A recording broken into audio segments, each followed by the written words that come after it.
right, everybody, welcome back. This is episode 112. Today we have a lovely, beautiful guest gracing us from Nashville, Emily B. Thanks for Hello. joining. Thank you for having me. Yeah. I'm so glad you're able to make it out.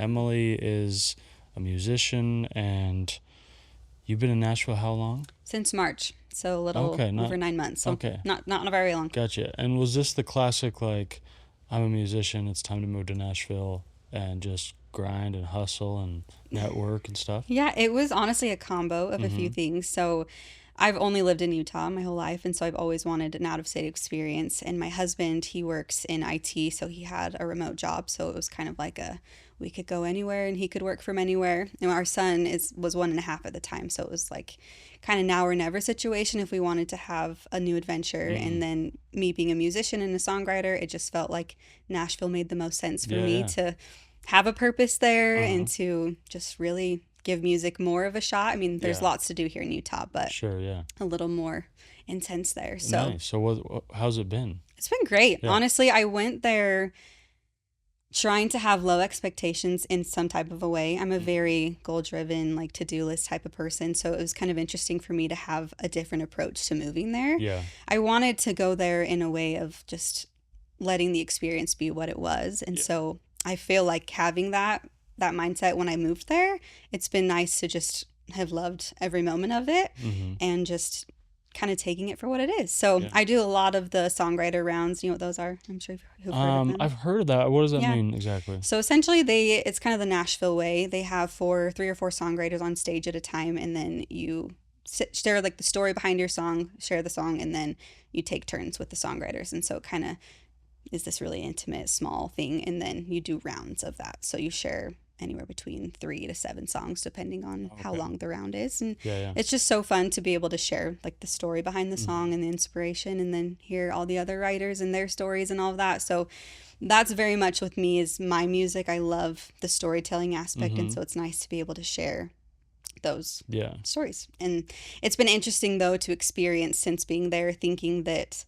when I visited there's a venue called the Listening Room Mm-hmm. where people pay. It's a ticketed event where you pay to watch the songwriters and Okay. listen. And so Yeah. everyone's very quiet and very attentive to the songwriters, where that's what I was kind of expecting. And so now that I've been there and doing a lot of the rounds, they're hosted at bars or hotels or Mm-hmm. restaurants. So it's kind of like a glorified background music, yet you're trying to talk to people, and sometimes they're paying attention, sometimes they're not. So that's been kind of different than maybe what I anticipated. Right. But Is that something you do like once a week, like an open mic sort of thing? yeah. I think since I've been there in March, I've done 70 Oh, wow. 70 Okay. something. Yeah. So they do every day they have Mm-hmm. they're hosted by different people in different places. So Gotcha. there's music at everywhere you go, which Yeah, is yeah. so fun. So So, and if nothing else, you're getting a lot of stage time and yeah. experience performing. Yep. Yeah. Meeting a lot of people and Nice. songwriters has been really fun too. That's awesome. So what is, if we could pinpoint your genre precisely, what Mm-hmm. would you call it? I mean, it's, Oh, it's like that's always a hard question for yeah. me. I feel like I used to call myself indie pop, which I wouldn't even agree with that now. Mm-hmm. I think I'm honestly just like singer-songwriter with Yeah. like folk elements. I think my songwriting has some country elements to it in Mm-hmm. the storytelling aspect, but I feel like just singer-songwriter. But it also depends on the song. Some songs are more poppy and bluesy or fun and Americana. yep. I don't know. I feel Yeah, like yeah. I would rather have someone tell me what I am Well, than I me mean, yeah, deciding. I'll have like my Spotify Wrapped, and it'll be like, you listen to Stomp and Holler, and I'm like, I didn't know Never knew. Stomp and Holler was a genre. Never heard of it. But and then it's funny because I've talked to a lot of people that say, yeah, I'm just like, it's probably singer-songwriter type of music, but then you never see that as a genre, Yeah, even though it's that's what true. all musicians say. Not all I mean, we're all musicians, but singer-songwriters, I guess, but I don't know. I think it's more of that acoustic-y, chill yeah, guitar vocal is like the main aspect of it, is what I would consider singer-songwriter. it's not highly produced with, Yeah. So Okay. like folk Americana Yeah. tied into that. Gotcha. Okay. So I And don't know. you've been making music for a while. I Yeah. saw you had your first song on Spotify is like 2014. Yeah. Yeah. I can't even listen to those old things. I feel like I appreciate them because it's shown growth as Yeah. a songwriter, especially I think mostly I get cringy with like the vocals. I feel like I've grown as a vocalist and my voice has matured. Mhm. I mean, you listen to people like for example, John Mayer is one of my favorites, and it's just funny. I listened to all of his old stuff and new, and I'm like, I don't cringe at most of his stuff, and it feels like he's been consistent as a vocalist, but I always wonder if he feels Yeah. any bit similar, like he, his Right. voice has changed in some type of a way. But yeah, I've been doing music for a while, and it kind of started as just like a fun hobby, also like coping mechanism through some struggles and trials I had as a teenager, and using songwriting as a way to cope through it, and then just wanted to release them because I thought that was the next thing to do. Yeah, And yeah. yeah, so it's been fun. It's a Great. fun place. Yeah, yeah.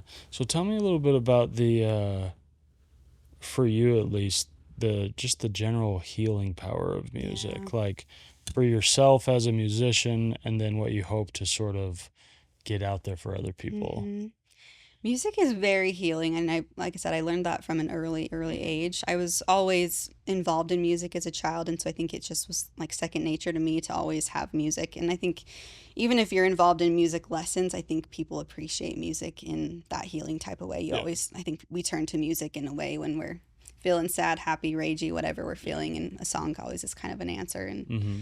a healing for us. But for me, I just felt like when I was younger, as I mentioned, I went through 2 ACL tears when I was in the height of my soccer career, you could call Mm-hmm. it, when I was younger. And it was just one of those confusing times in my life where I was hurting because I lost something that I really loved doing and didn't kind of know what to do with my time, but was able to have music to kind of work through some of my emotions. And I think I've just clung to that since being young, and it's been able to help in that way. But I think as a listener perspective too, I mean, I write my songs for me and for Mm-hmm. what I'm feeling and going through at the time, but it's been really amazing to see them connect to other people and help heal other people in Yeah, their yeah. own ways too. And getting messages literally from people who have heard a specific song and being like, hey, this meant this to me. Because sometimes it means something different to someone Yeah. else than it does when you initially Yeah. wrote it, which is really, really cool to Yeah, see. totally. But Do you feel like it's harder to write songs if you're like in a specifically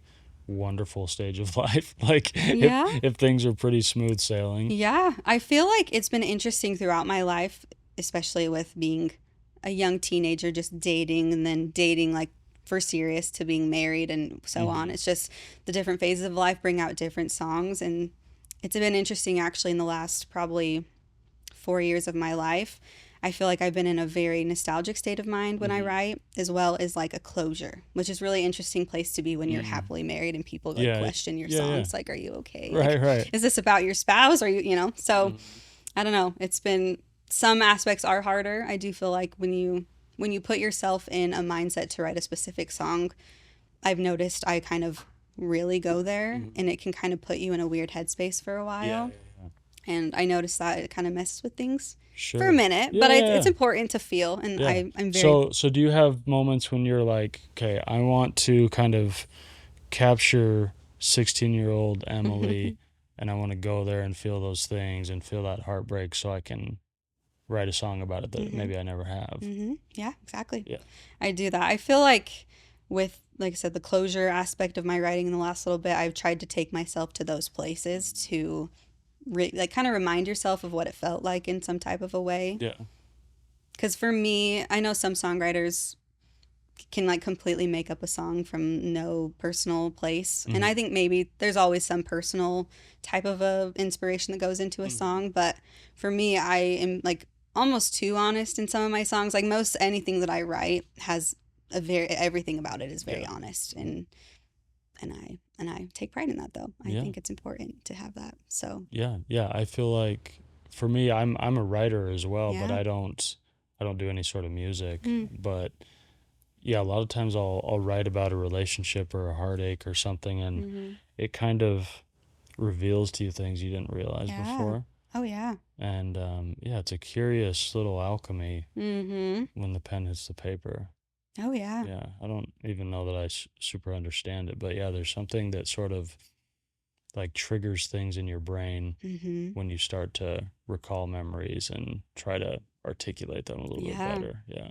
Well, it's hard sometimes. I don't know if you feel the way when you're trying to go to those places. Mm-hmm. Sometimes you question, like, am I remembering this right or Yeah. accurately? Or am I Mm-hmm. just, I mean, the rose colored glasses thing, I think in moments too, you see it one way, then when you're out of it, it's very clear that it was completely different, Right. So. Yeah, I think for me, my experience has been sometimes things are things are a little foggy until I start writing them, and Yeah. then it starts to become a little bit more clear.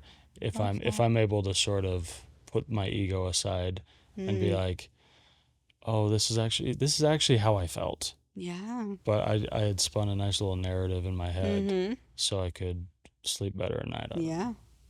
Do you feel like you write to heal too? Like, is that a healing thing for Yeah, you? that's not like the full purpose, but it definitely is a byproduct, Mm-hmm. right?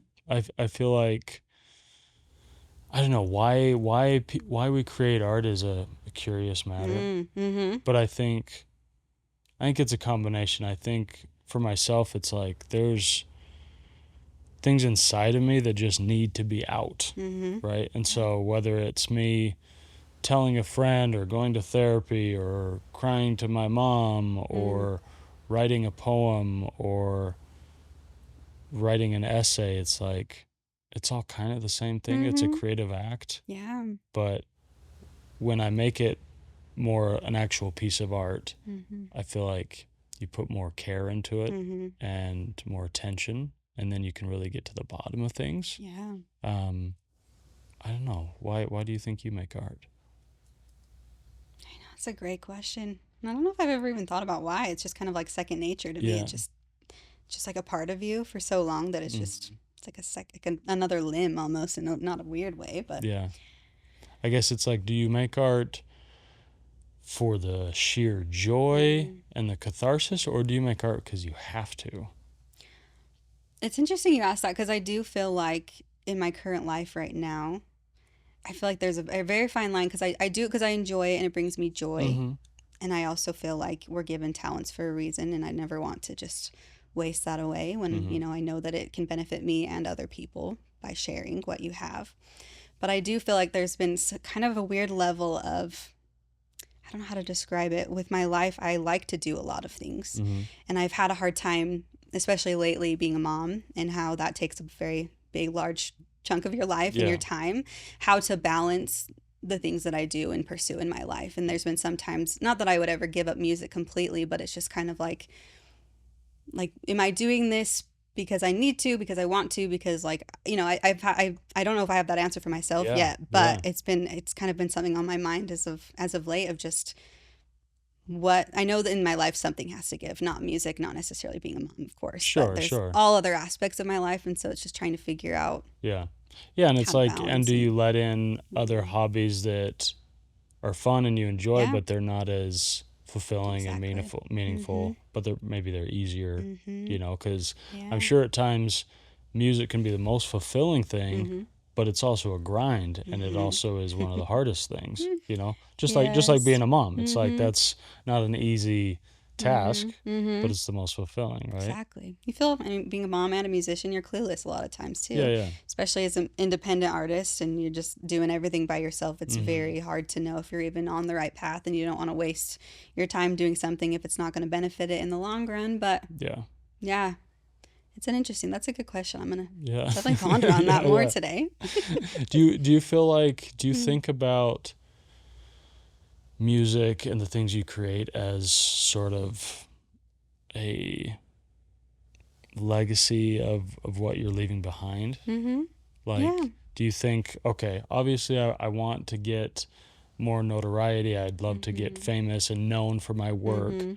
but also like I just want a record of all the things I've felt and Yeah. been through. Exactly. It's like a journal. Yeah. I've never been a good like journal. I'm Mhm. terrible at writing down what I feel in that type of a way, but I think especially the older I get and experience more of just life as a parent and just not having to date, I guess, anymore. I feel like a lot of the songs that I write have been a lot more, I don't know if it's like the right way to say it, like life lasting, lifelong type of songs. For example, I released an album in 2021 that's called Coming Back Home, that Mhm. every song on there had to do with somebody in my family Yeah. or like childhood and growing up. So that was like a very nostalgic album where it's like, those songs had very life lasting people. Does that make sense what I'm saying? Yeah, yeah. Like when you write about a boyfriend or something, you know, that maybe didn't work out, obviously, it's just like that was fun for a time, but that song served its purpose for a minute. Yeah. And these songs I feel like are always going to give and bring and be a big part of me is who I am as a songwriter and a person too. So yeah, and I mean maybe more on a personal level, I think a song about a boyfriend like can resonate with people forever as well. True. Maybe I guess for me personally, those songs they'll always be a part of me because I wrote them, but they won't serve me like they might serve other people. So yeah. Maybe that's what I'm trying to say. I don't know. Yeah. Who knows what anyone's trying to say? I know. Tell me a little bit about your experience before we get in. I want to talk about your marriage and your husband and stuff. Tell me a little bit about what life was like in the dating world. Was that a good experience? Was it fairly horrible? Was it a mixed bag? I feel like as a younger, early dating, it was just fun. Like I don't know if I was heavily influenced by my mom. Sweet mom, she's so cute, and she actually only really like dated my dad, and like he was her first kiss, and like they got married really young, and so she always just kind of was big about, you know, like making sure you really care about somebody instead of just like being really serious with somebody just for fun kind of a thing. And so I feel like when I was in high school, I kind of got it in my head, like I don't want a boyfriend in high school because I want this to be just fun and dating all types of things so that I know by the time when I'm ready to date to marry that I'll kind of know what I liked and whatnot. So I'm grateful I actually did have that experience because I didn't have like a boyfriend per se in high school.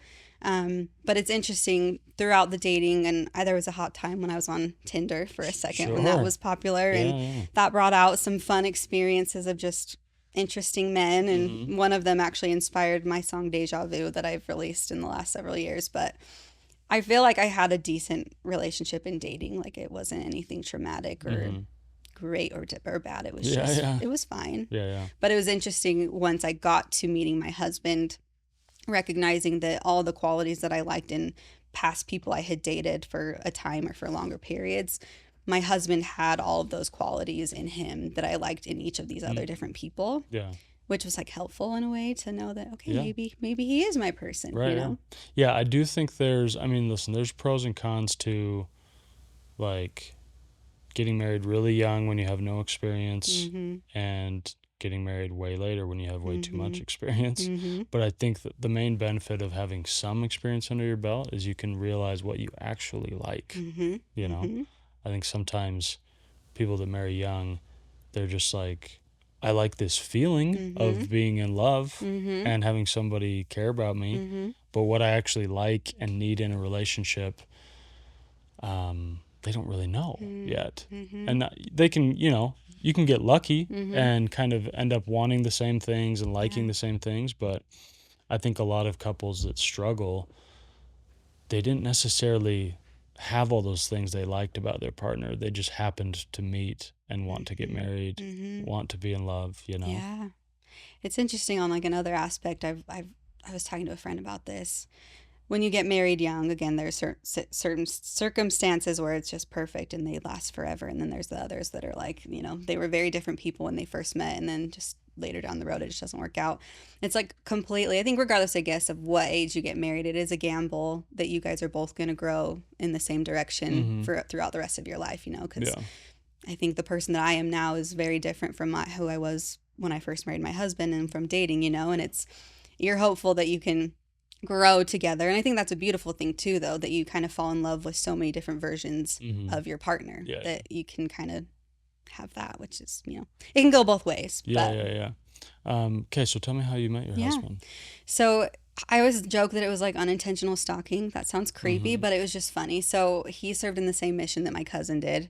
And when they came home, my aunt had invited my family to go to the airport to welcome him home. And I was working at Primary Children's at the time, and so my schedule wasn't very flexible with getting time off, and so I couldn't go. But my mom and maybe a few siblings went. And the next day, my aunt had posted those photos on Facebook just of the welcome home. And you're like, me likey. Yes. Well, the funny aspect of it, though, was I was sitting in the kitchen with my mom. She was actually standing holding her phone, just swiping through the photos, and I was like leaning over her shoulder looking. And there's this one that has the big group of missionaries all walking toward their family. So there was probably 10 to 15 of them. Yeah. And my cousin was in the very center of the photo. And so my eyes just naturally are gravitating toward him. And right behind his shoulder is my husband. So blurry, like not even in focus, Yeah. you know, and I was just like zoomed in. I'm like, Yeah. who's that? Who's that blurry And boy? ironically, this like 2 days before this happened, 2 or 3 days before this, I just broken up with my boyfriend before we had broken up. And so it was just kind of way soon after a breakup. And I was just like he's cute. Ironically, he has the same name as my ex, which was really funny to find out later. Yeah. Anyway, so I just saw him in the back of a photo, just saw he was kind of cute, and had my mom send a screenshot to my aunt to ask my cousin who he was. Yeah. And then fortunately for me, he lived in Utah. My cousin knew who he was, and he didn't live too far from my cousin. So he ended up coming to one of my shows the next week with my cousin just to meet me. And Okay, nice. so it was just me not really looking for him, but finding him and trying to figure out who he was. Yeah, pretty serendipitous. Yeah. Yeah. So when did describe for me this feeling of just absolutely falling in love and deciding that this is the person you want to be with forever? I wouldn't say there was ever like a grand moment that was like, this is for sure my person, or like I'm obsessed and whatever.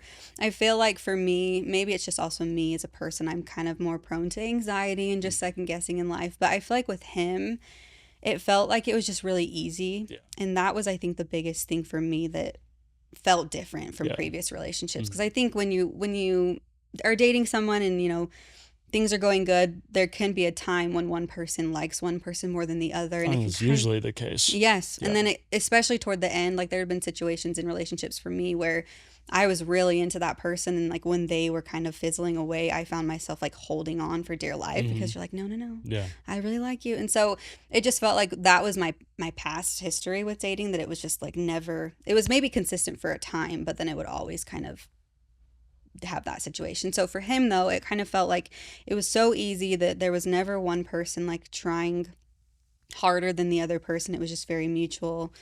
And I think that was the biggest thing in the beginning for sure. And we just had fun. I feel like it was just easy to just plan dates. It was didn't have to be these crazy elaborate things. Yeah. But then, you know, just over time it just grows and you just realize you just can't live your life without them, and you just want that forever. Yeah. And so I don't know. I wish, and I always expected maybe there to be this like grand. Yeah. This is who you're gonna marry. And some people get that, some people don't. But yeah. What do you like? If you could pick one thing, what do you love the most about your husband that you're like, this is just his best freaking quality? Oh, this is funny you say that. So there was a time, like I mentioned, I'm just kind of anxious and whatnot, and there was this one time that we were driving through the cemetery where my sister's buried, and it was during, I think, like Memorial Day, so there was a bunch of flowers all over the graves and things like that, and we're just driving through, and I was just all emotional. I'm like, Braden, look at all these people that don't have flowers on their graves. Like, this is just heartbreaking. It was just making me so sad. So weird. And he's like, Emily, but like, look at all the ones that do have flowers. And I just remember being like, wow, you know, like perspective, you know, he's always just had a very positive perspective in all scenarios. There's been so many circumstances in our marriage with just personal things with each other that he's always been able to like pull the positive out of it when I'm maybe seeing maybe a little more sad or scary or whatnot. And I actually started a note in my phone of all these little situations where he would kind of prove that to me. And I just love that about him. There's lots of things, but that's one thing I love. He's just kind of an emotional rock. Yes. Yeah. I always joke that like he's so stable, which I love. Sometimes when I'm having moments, I'm like, can you just understand me a little bit more? I know you don't get it. But I always joke that like if he got emotional, then we would be screwed, because I don't know if I could handle being strong for both of us. I could, but I saw this interview where this woman, I think she was an actress or something. She's like, my husband is a 6'2" bottle of Valium. Like she's Accurate. like I'm a hot mess, but yeah, he's just a walking bottle of Valium. Yeah. That's amazing, and I'm grateful for that. My husband's very much the same. Yep. That's awesome. So rewind a little bit. I heard in this interview I listened to, you had a twin sister that that passed away. Hmm. Was that at birth or a couple days later? 2 days after birth. Okay. Yeah. Yeah. So we were born 2 months early. There was just some complications in utero that happened that Yeah. led to early. So double preemies. Mm-hmm. Yeah. Yep. So we were little, and she had a situation like that they found in utero. I think it's called a diaphragmatic hernia, essentially, where nowadays, if that happens in pregnancies, they can actually do surgery in utero and fix it Mm. and whatnot. So it's What, amazing what that, is that? What does that entail? from what I understand, and I could be completely wrong, so my mom could comment on this later if she's like, that was totally not right. But from what I understand, like a lot of her organs and like things like that, the chest cavity didn't close. And so like some of the organs were just like out of line a little Mm. bit. And so I think they would have been able in utero nowadays can like actually fix situations. So Okay. Yeah. that was happening before we were born. But when we were born, I think her the placenta or something abrupted, and then it was just like an emergency situation. So completely different from what happened, and I think just given her situation and our bodies being so little that she didn't end up making it, which heartbreaking and so Yeah. Yeah. sad. But it's really been interesting throughout my life. Like I've heard stories when I was little.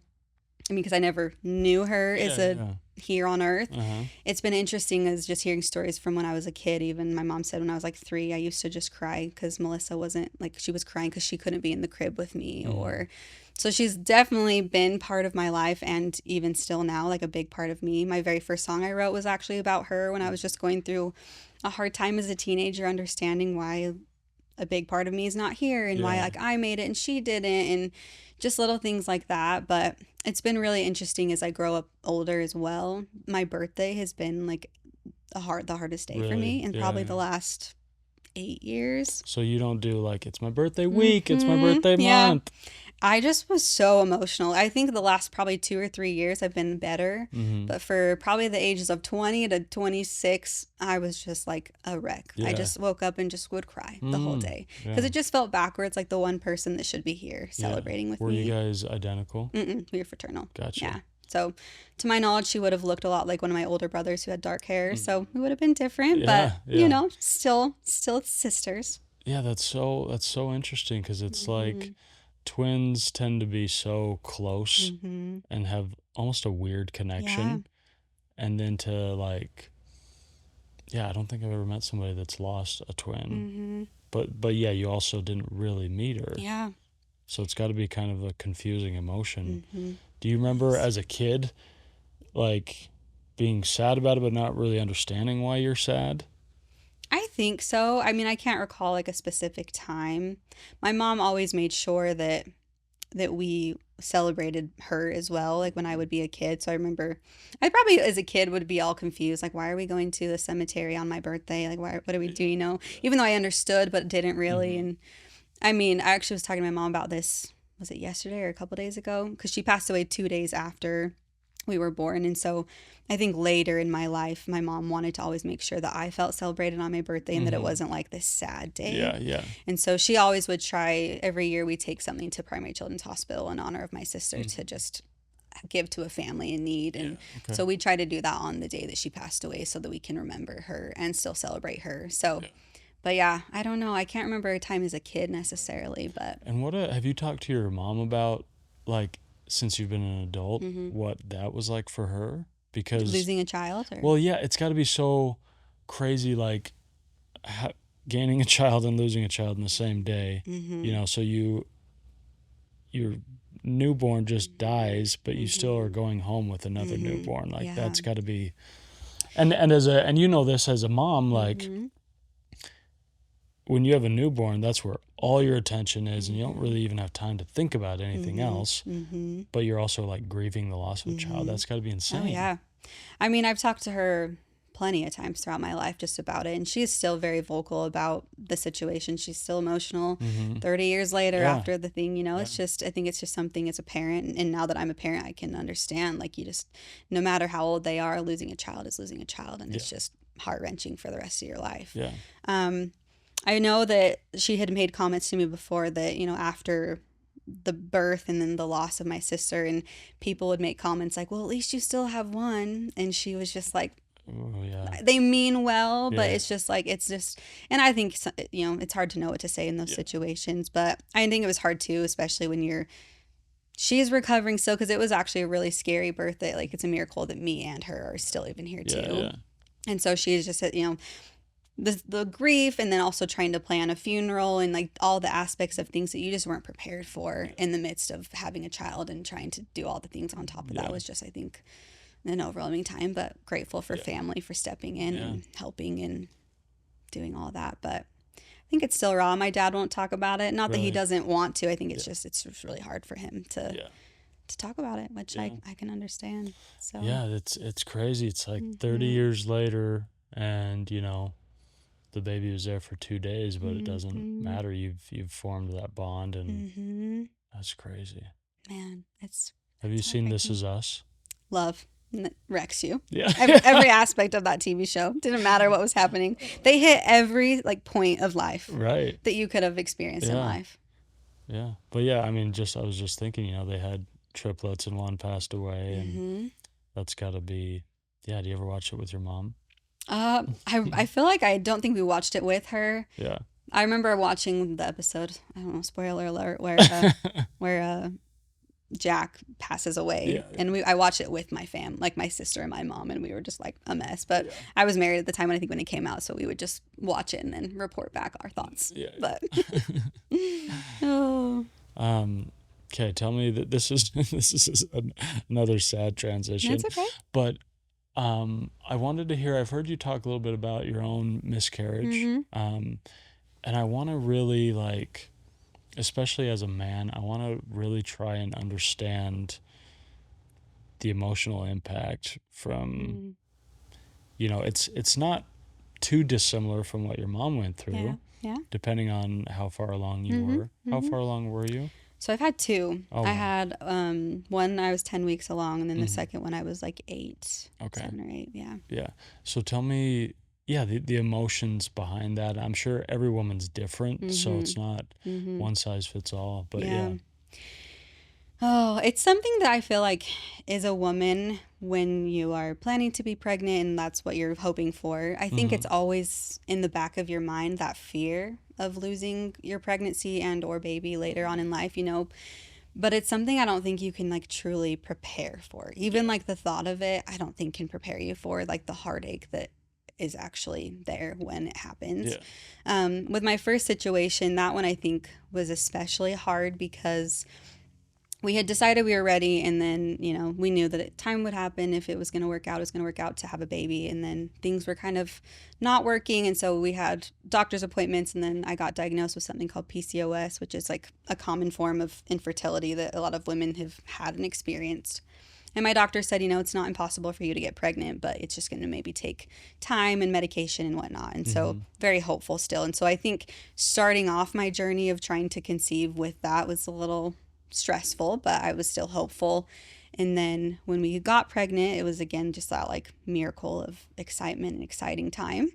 And because I had that, knowledge that I had PCOS, they were a little more wanting to be mindful of my pregnancy. And so I did some early on scans just to make sure things were progressing fine. And so that whole pregnancy, we had seen the heartbeat, we'd seen the baby multiple times leading up to when I ended up having a miscarriage. But that one was just like especially hard, because I actually remember the day when we were doing our follow-up ultrasound, we were sitting in the waiting room just to go back. And a John Mayer song came on in the lobby, and like I said, we are a big John Mayer family, and our dog's name is Mayer, so it was just like a fun moment. And my husband, he was like, "Oh, this is gonna be such a great day," and I just remember being like, had this weird little feeling inside, like I don't know why I'm feeling this way, but that comment just made me question, like, is this gonna be a good day? And then we get into the appointment, and they're doing the ultrasound, and I had seen the baby in the little flicker enough to know like that there should be something there. And I just remember just asking the tech, like, hey, like, are you not seeing the heartbeat? And she's like, I'm having a really hard time. And I think just knowing that, just from what she said, just knowing like, okay, like this baby is no longer alive, and so they got the doctor, brought the doctor in, and just kind of explained to us the situation that, this just happens. Sometimes it's nothing that you did. And I think that one, again, just was especially hard to kind of have that like hope that you're like, Yeah. this is happening. We've seen it progressing. We've seen the heartbeat, and it's like a very real thing Right. to then suddenly experience like the heartbeat's not there anymore. Yeah. And then especially I think too, because And so sudden. so sudden and Yeah. just it was really hard. And I think they gave me the options of, when you have situations like that, there are a couple options where they can do what's called a DNC, where you can go into like a surgical procedure and they'll remove it out of you, or you can wait for your body to just naturally pass, or you can take a medication to help the passing of it. And all of those options are just so traumatic. Yeah. It's just like, and I just remember, being in denial for a long time. Just, I think probably from the time that we had that appointment to when the situation happened of the passing of it was probably like a week or two. Because I was kind of in denial of. So did you take a pill? I ended up taking the pill. Yeah. I ended up wanting to just do another ultrasound just to like really confirm. I had heard a story like in the span of that time that someone had that happen, and then they went back and like the heartbeat had started again. Who knows? But I was in denial, and I wanted another one before I like completely went through with the process. But that particular miscarriage, though, I think really, like your whole podcast talks about like really breaking and shaping your heart and your soul. I feel like that situation like really rocked me, but I think it brought me so close to God in a way that I probably would have never been had I not experienced that. It felt like the time when I had to take the pill and the time came to take it, I was just so emotional over that, being like, it feels so backwards to take this pill to rid my body of something that I want so badly. But in a way, feeling kind of like what Christ must have felt like, of like, he probably didn't want to do what he had to do. Yeah. But he knew that he had to, and that the good that's going to come eventually, So in some small way, I just felt like very close to my Savior in that moment. Yeah. But it was hard. Yeah, So you're kind of drinking that bitter cup as well. Help me understand. I don't mean to be graphic, but when you take the pill and you're passing it, is it essentially kind of that early, just kind of placenta and blood and? Yeah, it's kind of like you kind of go into labor per se, like you have like contractions. So like for a female, it's very much like a really heavy, So like do you painful go into the period. hospital or no? No, I just did passed it at home. Sometimes they'll ultrasound you after everything passes, and then just make sure everything has cleared, just so that you're good to start again when you're ready. Yeah.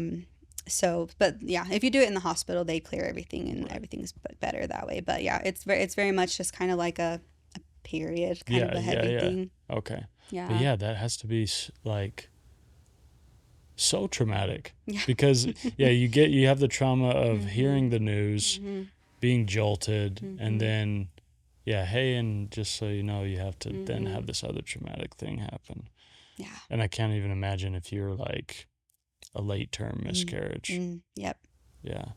See. And so how much longer after until you guys decided to start trying again? So we had that miscarriage in March of 2020, right as the world shut down. It was just ruthless year. Yeah. I think we started trying was it that same year? No, it was September of 2021, or August or July or September, that period of time. Does your body need much time to recover? They say to wait. I don't remember the time frame of what they recommend, just to wait, just to make sure everything, if you didn't get a DNC, just to make sure everything's passed through and that your body has time to recover. So I can't remember. There is a waiting period technically. But I also emotionally just felt like I needed a minute, and then I started a schooling situation. So we just kind of waited a little bit longer. So it was a little over a year until was it? I'm not like questioning my timeline. I think it was 2021 in July we started to try again. We won't fact check you. So you're good. Yeah, that's right. That's accurate. Yeah. So it was a little bit. So did you go into this next one like really like, okay, let's have low expectations, let's not get excited? How was the emotions the second time? It's hard. I think that going into it, I think I was just nervous in general, because it's just, you don't want to do that again. It's just like, and I remember actually praying to God in all of the situations of just like, please, like, if this is the baby I'm meant to have, then let this happen. But if it's not, then just don't let me get pregnant. Right, I just don't want to have to go through that heartache again. Yeah. And so I think we went in optimistic, because I don't think you can you have to have Yeah. some positive Yeah. thoughts, but I was always nervous. And then I Mm-hmm. think again, when it happened a second time, it was just like, what are you trying to teach me? Yeah. I don't understand. And like, this is not fun. And I don't know what to do, Yeah. So we ended up having to do, after that second one, fertility treatments. We went to Mm-hmm. a fertility center, which I think honestly was such a beautiful blessing. I think sometimes when you get to a fertility, like needing more help than just a medication, Mm-hmm. you can look at it in two ways of being like, oh my gosh, this was the resort we had to get to, and almost like a negative light, Yeah. where Yeah. I also felt like when I got to it, it felt like hope actually. Like I remember walking into the fertility clinic, they were playing just really positive music, and it just felt so light and happy in Mm. there. And I just felt like, man, I kind of wish I would have done this sooner, Yeah. because Yeah. it just felt a little happier. Yeah. Yeah. And I remember I actually had to switch OB offices because I had just too much PTSD from the past two, Right. that I was like, I just need to do You're like, I'm something not sitting different. in that chair again. Yeah. That The waiting room is forever tainted. gosh. Yep. What was your how did your husband deal with all Yeah, this? and I'm sorry I didn't even answer your question initially when you asked me to understand a man perspective, but it's funny because I think when situations like that happen, people are always like to the mother and the woman of Yeah. like, how are you? Which I understand because you're the one Sure. physically feeling and Yeah. going through that. But I remember my mom was very mindful of like my husband and was Mm. like, how are you? I know when we had the first situation, we actually drove separate to the appointment because we had to meet each other there. Mm-hmm. And so we had to drive home Oh separately gosh, that's horrible. after that. And I know he called his mom and I called my family Mm. on our own. And my mother-in-law told me that he was just hysterical. And like I said, my Yeah. husband's a very rock guy. I've seen him Mm-hmm. cry maybe 5 times in my Yeah. entire time knowing him. Right. But anyways, I think it's equally as hard because it is their half of you, half of Mm-hmm. them. And so it's their baby too, and they're experiencing loss. And I think for a man too, from my chats with my husband, I think it's hard just to see your wife and your spouse Yeah. in that situation too, and feeling Right. helpless and not knowing what to do to help them in Yeah. that Yeah. I moment. think it's hard to like grieve something while you're also needing to take care and help somebody Yeah. else who's grieving. Mm-hmm. I mean, yeah, you feel for any like parents that lose a kid and have other kids because they're Mm-hmm. like having to mourn the children Mm-hmm. and then take care of the kids that are mourning. Mm-hmm. It's just a lot. Mm-hmm. It's a lot, Yeah. man. And so, okay, so now you have to try a third time. Mm-hmm. Which again, so with that situation with the fertility clinic, what they normally do is they'll do what's called a timed cycle, where it's kind of similarly to what you would just do without the clinic, but they have a little more knowledge as far as like what things look like, the ultrasound, like your organs and your ovaries and your uterus, whatever. So they can kind of just see a little bit more of what's happening in the process. So it takes a little bit of the guessing out, and then they can trigger the ovulation to like make sure it happens. So you don't just like hope for the best. With my case, I don't just don't ovulate by myself. Mm-hmm. So anyway, we did one of those rounds. They normally suggest to do 3 of those. And then the next step is what's called an IUI, where they basically put the sperm where it needs to go. Mm-hmm. And then you wait and see if it stays and clicks and whatnot. And then after that, if those aren't successful, they do what's called IVF, which I'm sure you've probably heard more about that. Yeah. So anyways, we did one of the time cycles. It failed. It didn't work. And then I was just kind of like, if this is just like time wasted and we could do the IUI, and if it's, it was just a teeny bit more money, I was like, let's just try that. So we ended up trying that. And I'm an esthetician as well. So I was talking to a bunch of my clients during this process, and I had a ton of people who had been through similar situations where they'd done IUIs and they'd done 3 to 6 of them and none of them took. And so I was just under this expectation, like it's going to take a few, it's not going to work. And we were really blessed. Our first one took, and spoiler, that's my son that's here. Yeah. So it was hard once that pregnancy positive, just to be like, okay, here we are again. Mm-hmm. And just all I've known has been lost. So it was Yeah. really hard to like put yourself in that mindset again, to be okay, like this could be the one. Yeah. And to have that optimistic mindset, really had to lean on my husband in those moments for that. But it worked out. I mean, my son had some stuff that we found when I was at my 20-week ultrasound, that he had a mass in his abdomen in utero that they were kind of concerned about. So I was a little bit high risk of a pregnancy in general. You're which like, I was come on. I know. I was like, I can't literally leave it to me to have the most random, weird things. Yeah. So. Was there any point in this harrowing journey where you're Mm-hmm. like, maybe I'm done trying, like maybe I don't want to have kids, or it's not worth the potential heartache, Yeah. or were you always just resilient and you're like, you know what, this is horrible, but I'll go through it if I have to. Yeah, I think there was a mix of both. I always knew that I wanted to have children. Mm-hmm. I mean, I know adoption's such a beautiful thing too, and I was open to that if that ever got down to it.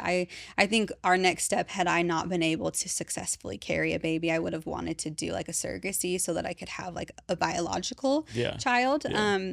But I knew that I wanted to be a mom and I wanted to have that, and Mm-hmm. so I think amidst the heartache and the hard and the scary, I think I was just like, no, it's got to work. Yeah. I love that. There is a baby up there for us, you know. Yeah. And We'll so get a we'll baby. we'll we'll get there someday. It might just Yeah. take a few more tries. Well, and then like, I mean, listen, everybody, not everybody, most everybody loves their child, and it's a beautiful moment, but how, tell me like how different it is after all the pain and loss you went through to actually become a mother and Yeah, experience that finally. that'll make me emotional. To think about. Yeah. Yeah. Oh. Um. I don't know. I just feel like my son is 2 now, Mm-hmm. and it's funny now we're having this conversation because motherhood has actually been challenging in the Yeah. last little bit. So it's been a thing that's been on my mind quite a bit. But I think nothing can prepare you to for that moment of actually having that baby, especially after the loss, Mm-hmm. and like physically holding them and knowing that they're safe. Yeah. Um, and just the joy that they bring you. I think it's worth the amount of heartache that you go through to have this little person who just is just so full of light and Yeah. love and truly heaven sent to be earthside. Yeah. Oh goodness, so sorry. There's some friends right there for We you. love good tissues. But it's been such a beautiful blessing. And when he was about 6 months old, I just, me as a songwriter and a musician, that's just the best way that I can share my feelings about life and Mm-hmm. everything. And I just really wanted to portray my thoughts and feelings about being a parent. And kind of to sum up what I wrote in this song, I wrote a song for him. It's called Front Row Seat. And I feel like up to that point, he'd, 6 months of experiencing parenthood. I think such a beautiful blessing about being a parent is to have that front row seat at their life Mm-hmm. and to be able to watch them grow up, whether, for however long you get that till they're 18 and they're gone or whatever that is, to have a front row seat to watch them grow up Yeah. in all of the moments of their life, whether that's hard or hard or good. And that's just a position that I just never take for granted now, that it's hard. Like I said, motherhood is very hard. There are days that I'm question myself and everything that I'm doing. Mm-hmm. Not that I question like wanting to be a parent, Sure, but sure. just like it's hard, and Yeah. that's just the nature of being a parent. But what an honor it is to love something so much, Yeah. to have that, Yeah. and to get that, because I know that I've been on the other side where I wanted that Right. for so long, and I know there are people that are struggling and Mhm. they're going through the boat that I've been in, and I think that it's such a place that I'd never wish upon anybody. Yeah. And so I'm grateful to have that so that I can understand where women are, and I hope that Mhm. they know, if they're listening, that they can reach out and have a person to talk to, Yeah. because it's a hard place. Yeah. But it happens and it works, and I know that Yeah. it's the best. So, Well, that gratitude you have is so beautiful and powerful because, like you said, you know the other side of the loss, Mhm. and so even in moments when your child is being a tyrant mhm. and like everything's just so hard, you can look back and be like, Mhm. yeah, but like we're here, Mhm. Oh like yeah.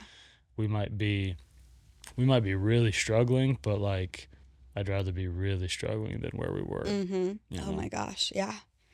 It's a wild ride wherever you're at in the journey, but I think, yeah, when you can look from where you started, and especially once they're here, it's just that's just something that I try. I'm not good. My husband can attest. I know his days he's like, you need to take a minute, but it's just I try to really, especially never like wish away the time that I have with him, Mhm. because I know that the time might feel really hard right now, but I know that I'm going to look back and be like, wow, I really missed that. Yeah. And I don't want to have regrets. I don't want to have to be like, oh, I know I'll miss it regardless Sure, sure. if I really take it for what it is But you want to fully. be really present I during want to be these present. years. Yeah. Yeah. Mm-hmm. Yeah, I love that. Yeah. How do you avoid not having a hard time with your relationship with God when you are pleading and asking for things and then not only not getting them but kind of getting the opposite? You're saying like, please, if anything, don't give me this, Mm-hmm. and that's what you get. How do you fight through that with faith? Mm. I think in some regard it's okay to be angry. I think Mm-hmm. it's okay to be mad at God. I Mm-hmm. think that sounds backwards and weird because I Yeah. know we're supposed to be grateful in all Yeah. things. But I do feel like it's important to feel and to like feel all the feelings, Mm-hmm. whatever they Yeah. are. Yeah. And I think that that's like to literally leave it all at his feet and know that yeah, I'm really mad at you right now. I don't Mm-hmm. understand this. But I have trust and I have faith that it's going to be okay, whatever that plan is. Mm-hmm. And I think that in the moment it's really hard. And I know looking back at it, it's easier to understand it. Mm-hmm. But I think in the moment, it's just you have to really cling to that faith and that hope because that's all you have. Yeah. That's all you can Yeah. do. Yeah. And I'm not perfect. You're not? I'm not perfect at Oh my it. gosh. Oh, but I don't know. I feel like I'm grateful for the relationships with God that I have leading up to those moments because I think it helped me be a little more anchored, even though I was angry and I Yeah. had a lot of feelings. Yeah. Yeah.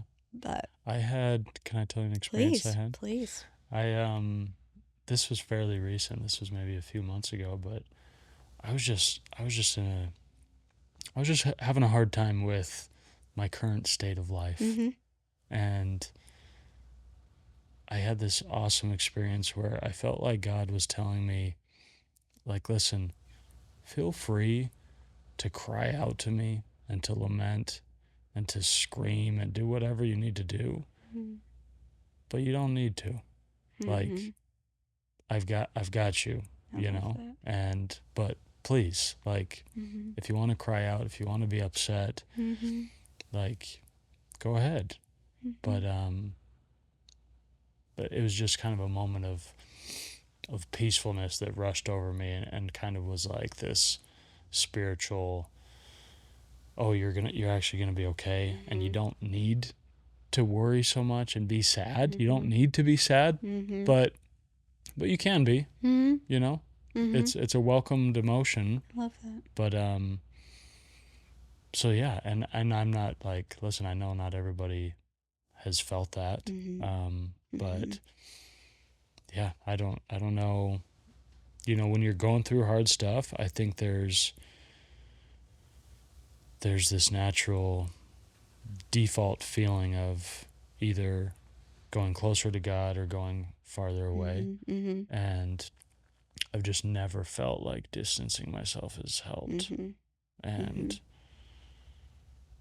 I don't know, maybe I just like, I don't know, I've just gotten to the point where I'm like, I am totally fine with admitting I can't do this myself. Mm-hmm. And I don't even want to. Yep. Exactly. I need some help. Mm-hmm. And yeah, what a beautiful lifeline. Yeah. Yeah. I love what you said that like you don't even want. I feel like that's something that I've experienced in my life where I have almost like a level of you want control over the situation, you know you don't have it, Yeah. but at the same time you don't want the control. Like Yeah.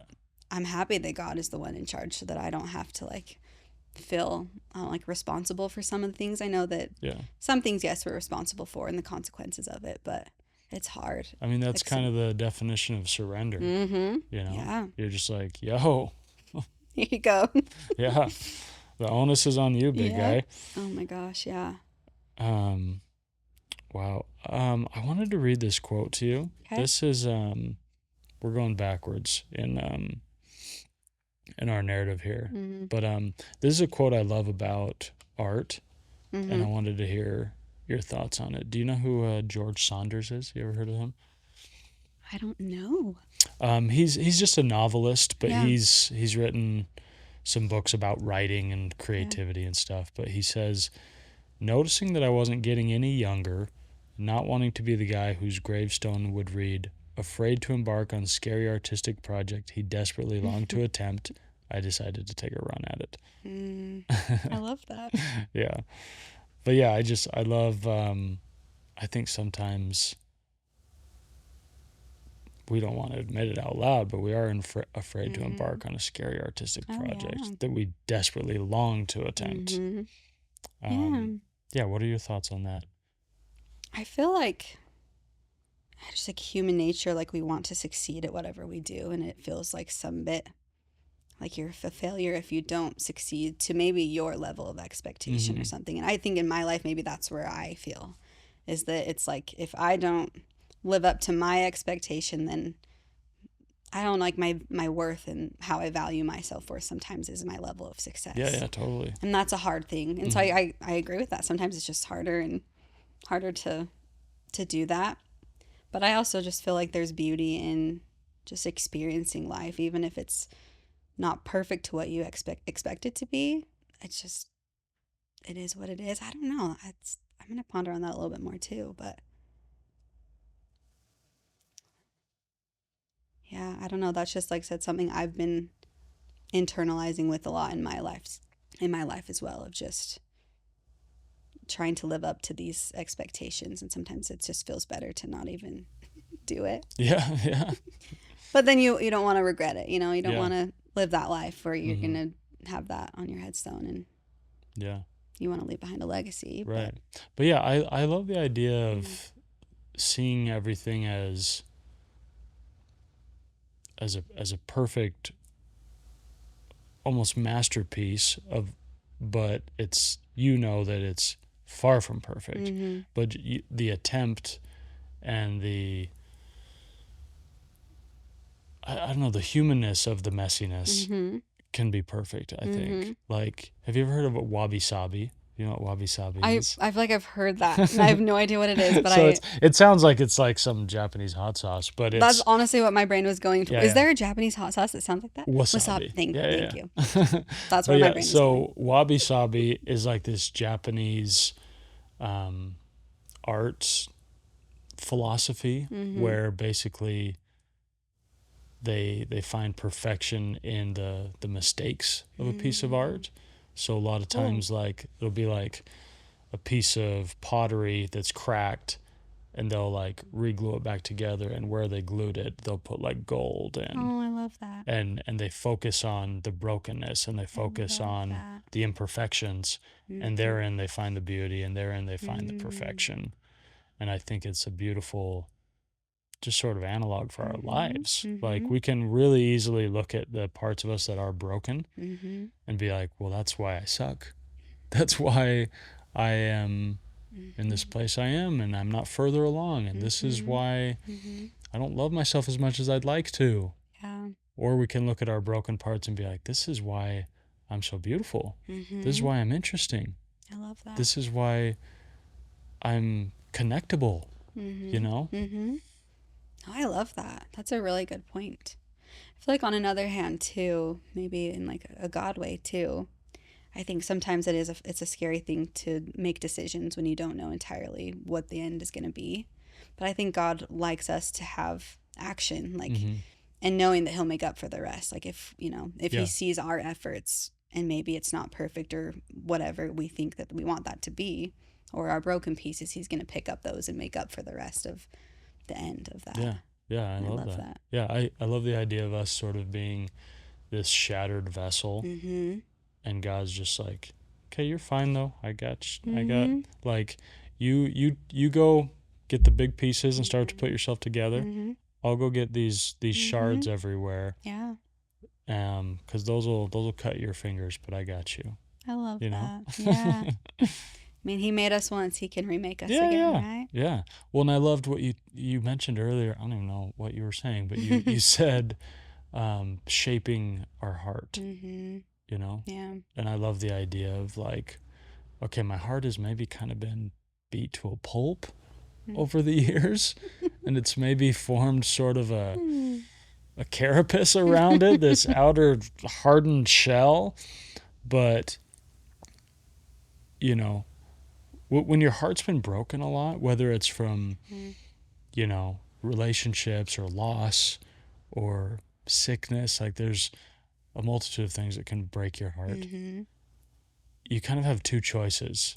You can either harden up the heart, Mm-hmm. or it can soften the heart Mm-hmm. and make it more tender Mm-hmm. and make you more empathetic and more Yeah. loving. Mm-hmm. How do you do that though? How have you done that? Because your heart has gone through some Yeah. some iterations of pain and Mm-hmm. some things that could for sure have made it hard. Yeah. I feel like I have a firm belief that what we go through in our life obviously is meant to help us in our personal life and Mm-hmm. shape us to be who we're meant to be. But I also believe that what we go through in our life is also there to benefit for the other people. Yeah, yeah, And I think that all the things that I've gone through in my life, maybe not everything, but a chunk of them, I've been able to be somebody for somebody else because of that. mm, And I think recognizing that and remembering that so that when I have another time like that in my future, I don't think we'll always see the benefit, maybe sometimes, yeah, but I think just knowing the handful of times that it has turned out to be that way, it's worth it to me to know that, like, yeah, this is not going to be fun for a minute, but it's going to ultimately benefit me to have growth, but yeah, also to be there for somebody yeah. else. Well, I think there are moments where you're super there for somebody and you're Mm-hmm. super empathetic and loving, but you probably don't realize all the things that have gone into that moment and Mm-hmm. have formed you as a person and made you so empathetic True. and made you so easy to talk to or so easy Mm-hmm. to relate to. Like, Mm-hmm. because we're just this weird amalgamation of all of our feelings and Mm-hmm. experiences, Mm-hmm. but sometimes we don't think, like, oh, I was such a good listener tonight because of this that happened 8 years ago. Mm-hmm. You're Mm-hmm. just, yeah, Just is what it I don't is. think we realize all that we are, Mm-hmm. you know? Yeah.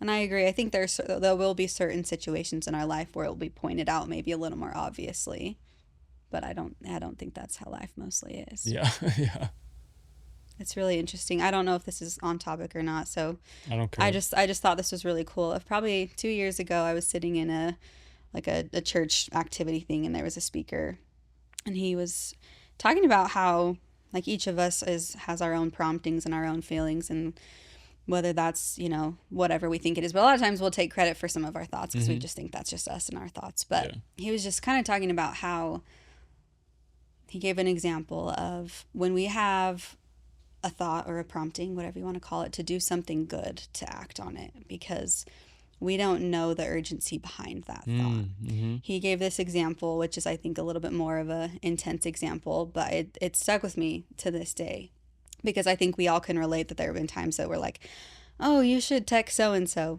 And you're like, well, that doesn't make any sense because I haven't talked to them for 10 years. Mm-hmm. And, just you kind of talk yourself out of these Yeah, things. yeah. But he just said his mom was somebody who was really good at listening to those thoughts. And so he gave this example of this one day that she was folding her laundry, had this thought to call her neighbor.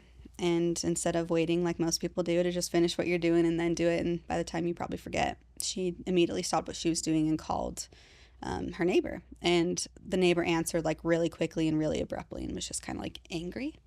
And I think they hung up, if I'm remembering. I think they hung up right after that. And the mom was just kind of like, okay. And then I think it was the same day, shortly after a knock at her front door, the neighbor came over and was like, why did you call me? Mm. And the mom was just like, I just had this thought to call you. Just wanted to check in. And the neighbor's like, no, like, why? Why did you call me? And she's like, I genuinely just had this thought. I just wanted to check in. I'm so sorry if that was a bad time. And the neighbor just like embraced this mom and started to tell her this story that she had just been in this really dark place for a really long time. And just ultimately decided like she just didn't believe that God was there for her anymore and that she just didn't want to deal with it anymore.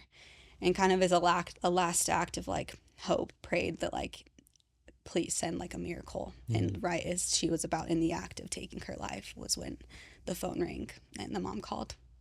And I just think that's like, again, a dramatic experience. Yeah. I mean, I don't think we'd have as many of those, but I just think that it's a good thing to just listen and act on the things because we don't know the urgency Yeah. behind things. And a lot of And times you'll never hear the back end of that story. no, mm-mm, You know, no, that's what's hard about life. It's like we don't Mhm. always see the fruits of our labors, Yes. Yeah. And so sometimes it's like, well, why am I laboring so much? Exactly. But yeah, I'm sure that is like on an enormous scale as a mother. There's so many little things you're doing that you're like, well, hopefully this will make for a good child, or We're not screwing him up. yeah, hopefully he'll remember this or appreciate this or learn from this. But you might not know for years or ever. Like I can pinpoint so many little things my parents did for me that like they probably don't even remember or think about, but for some reason they stick out to me. That's a beautiful thing. I Yeah. love that, honestly. I Yeah. can relate to that. I feel like just me in the midst of motherhood too. I think that's been a thing that I've been hard on myself for, of just like feeling guilty for maybe not being a perfect mom. But I know that at the end of the day, I'm doing all that I can, and Yeah. and they're gonna turn out to be who they are with the help of God too. Right. And where's this perfect mom that exists? She's in heaven. Yeah, it's not, it's not really achievable. And also who's the arbiter of what makes a perfect mom, But I think you can have pretty close to perfect love, But love isn't like without mistakes.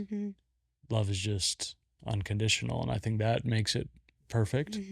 But yeah, it's not without mistakes. Yeah. I love that. Yeah. What was I gonna say? I was gonna say something really cool and special and insightful and beautiful and smart. No, I'm just kidding. What is I like to kind of at the end of these, I like to kind of switch it up and have you ask me a I question or love two. it. Yeah. I know you don't know me super well. I know. Well, I know. I mean, I've heard just some snippets from things and listened to a few of them. I first and foremost, like, I would love to hear your take on like what finds doing these episodes so fulfilling to you. Like, what brings you the most joy with them? Yeah, I mean, it's just this self-fulfilling thing. Yeah. I don't know. Like, even you were telling your story about your heartache, and I was just getting really really moved because of how heartbreaking these things in life can be. But when that happens, I just feel closer to humanity. I don't know. I feel more appreciative and more grateful, and they don't all need to be like sad stories that make me cry, but just it's so cool to be able to sit down and talk with somebody and just kind of peer into their heart a little bit in such a unique way. Like, because if I had met you, I mean, the odds are with all our mutual friends, we probably would have met at some Somehow. point, right? At some little concert or something.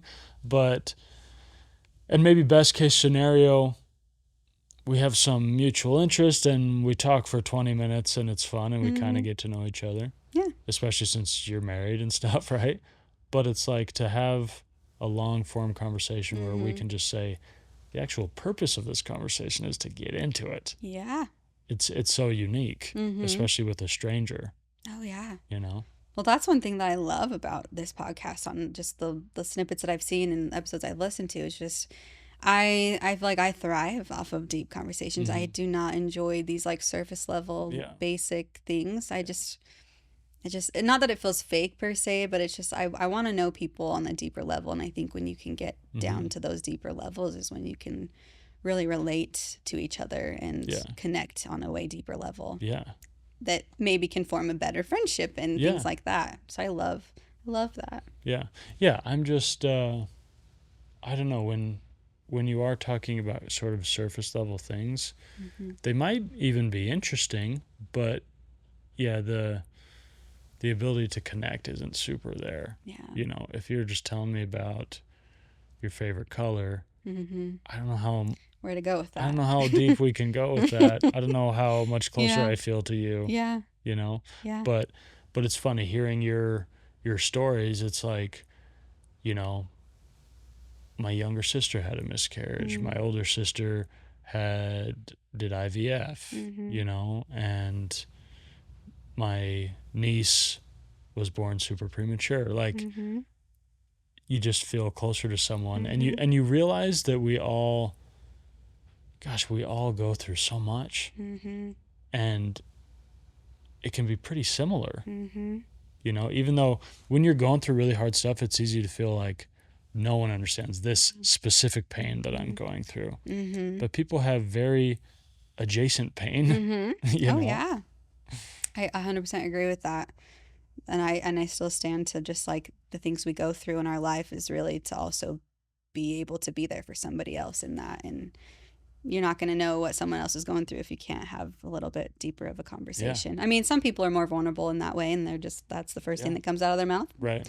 And I'm here for it. Sure. Tell Yeah. me all the things. But I think it's a beautiful thing to be able to connect with somebody in that way. And just, I don't know, it helps you grow, I think, in other ways too, just being more empathetic toward other people and kind and loving and all the good things. I think there's any chance you have to connect with somebody, I think it's this weird, like, you're tying this invisible rope to somebody, and even if it's really far away, now you're kind of connected a little bit, you know.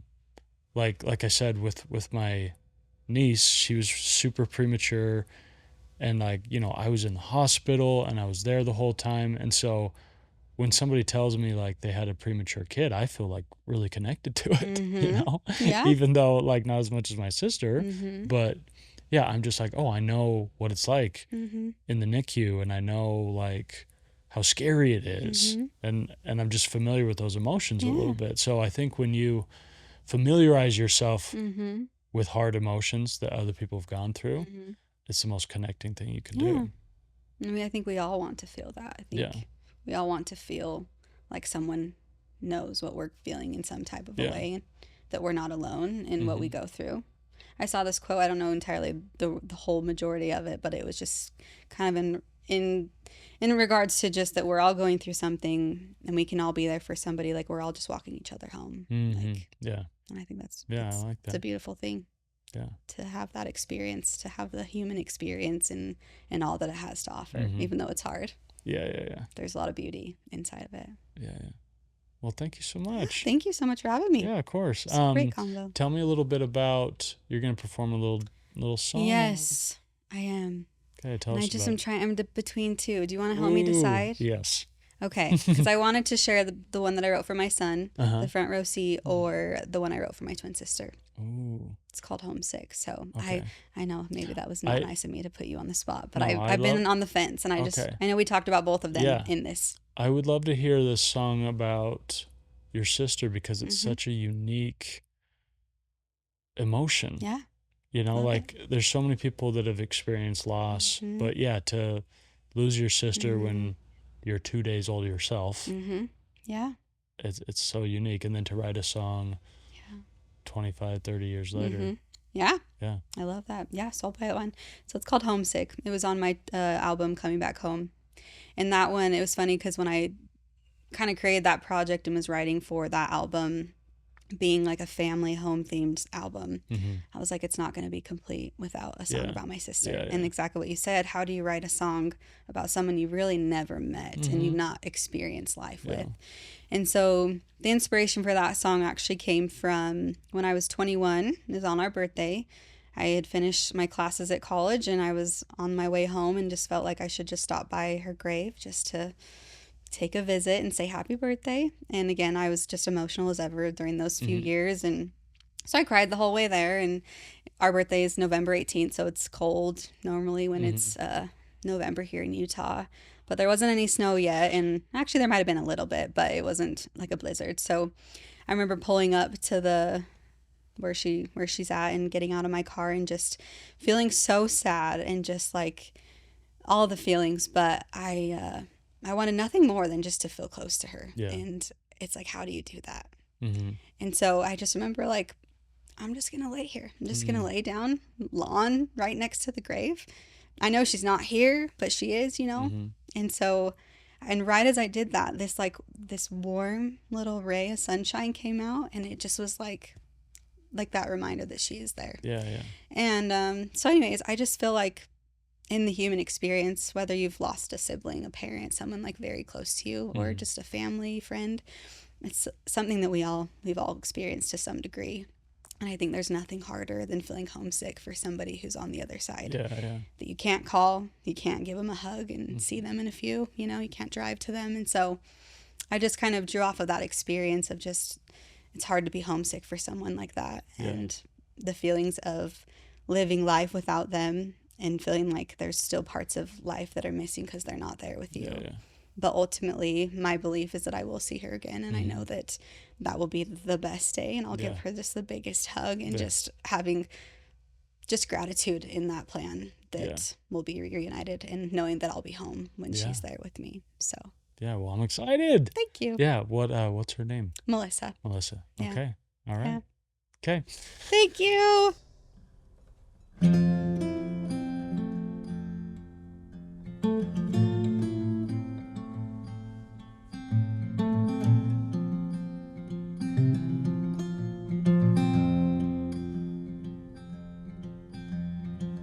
Oh, it's late in the evening.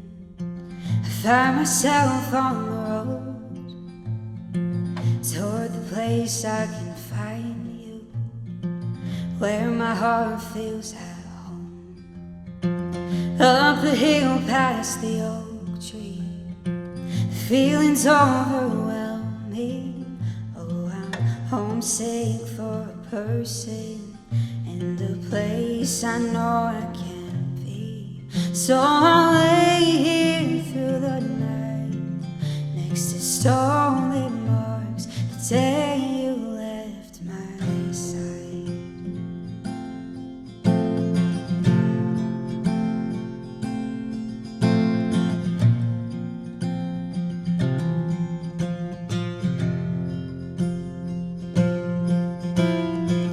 In my head I paint pictures I could hang on the wall and fill the spaces of where you would belong.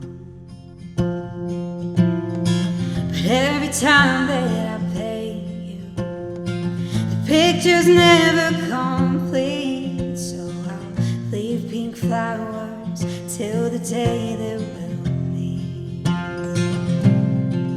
And I'll lay here through the night, next to stolen marks, the day you left my side.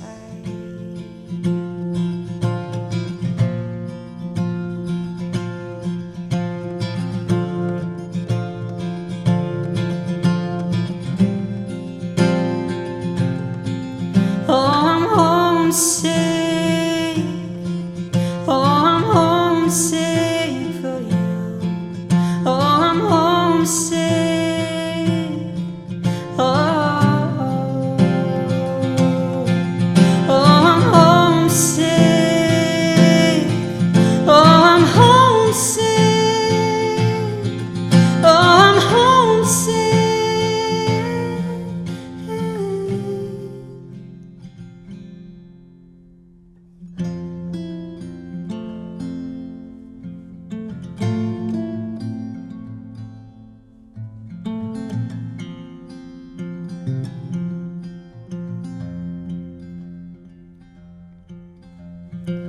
Oh, it's late in the evening. I find myself on the road. There you are with me, and I know I